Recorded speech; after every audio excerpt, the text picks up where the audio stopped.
தலைவர் கலைஞர் அவர்கள் எந்த நாளை கல்வி வளர்ச்சி நாளாக அறிவித்தார்களோ, அதுவும் யாரும் அடுத்த ஆட்சி வரும் பொழுது எதையும் மாற்றிவிடக்கூடாது என்று அதை சட்டமாகவே கர்ம வீரர் காமராஜர் அவர்களின் புகழ் பாடக்கூடிய ஒரு சட்டமாக அந்த சட்டத்தை எந்த நாளிலே அவர் அறிவித்தாரோ அன்று நம்முடைய முதலமைச்சர் அவர்கள் இந்த முதலமைச்சரின் காலை உணவு திட்டத்தை அரசு உதவி பெறக்கூடிய பள்ளிகளுக்கும் விரிவாக்கி இருக்கிறார்கள். நான் முதலமைச்சர் பேசும் பொழுது நான் இன்று மிகவும் மகிழ்ச்சியாக இருக்கிறேன். அந்த மகிழ்ச்சிக்கு எனக்கு வாய்ப்பளித்த மக்கள் அத்தனை பேருக்கும் என்னுடைய வணக்கத்தை, நன்றியை தெரிவித்துக் கொள்கிறேன் என்று குறிப்பிட்டார்கள். இந்த காலை உணவு திட்டம் என்பது உண்மையாகவே இந்த அரசின் மிகப்பெரிய முக்கியமான ஒரு சாதனையாக நாம் அதை பார்க்க வேண்டும். நம்முடைய மாவட்டத்திலே மட்டுமே இன்று இந்த காலை உணவு திட்டத்தின் வழியாக 40,018 மாணவர்கள் மாணவியர் இந்த காலை உணவு திட்டத்தால் பயன்பெறுகிறார்கள். காலை உணவு என்பது பிள்ளைகளுக்கு மிக முக்கியமான, அதுவும் பள்ளிக்கூடத்தில் வரக்கூடிய பருவத்தில் இருக்கக்கூடிய பிள்ளைகளுக்கு, இளம் பிள்ளைகளுக்கு அது மிக முக்கியமான ஒன்று. காலையில சாப்பிடாம பள்ளிக்கு வரக்கூடிய பிள்ளைகள் அதிகமாக வகுப்பறையிலே கவனம் செலுத்த முடியாது. அவர்கள் மிகவும் சோர்வோடு அங்கே அமர்ந்திருப்பார்கள்.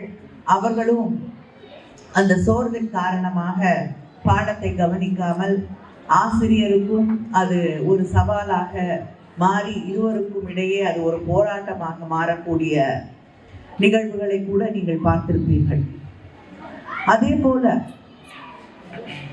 இந்தியாவிலே யூனிசெஃப் உடைய கணக்கெடுப்பை எடுத்துக்கொண்டோம் என்றால் மிக குறைவாக வளர்ச்சி இருக்கக்கூடிய குழந்தைகள், உணவு கிடைக்காத காரணத்தால் வளர்ச்சி சரியாக இல்லாத குழந்தைகள் 38% இந்தியாவிலே இருக்கிறார்கள் என்று யூனிசெஃப் மட்டுமில்லை, இந்திய கணக்கெடுப்பின், அரசு கணக்கெடுப்பின் ஆய்வுகளின்படி கூட அது தெரிவிக்கப்பட்டிருக்கிறது.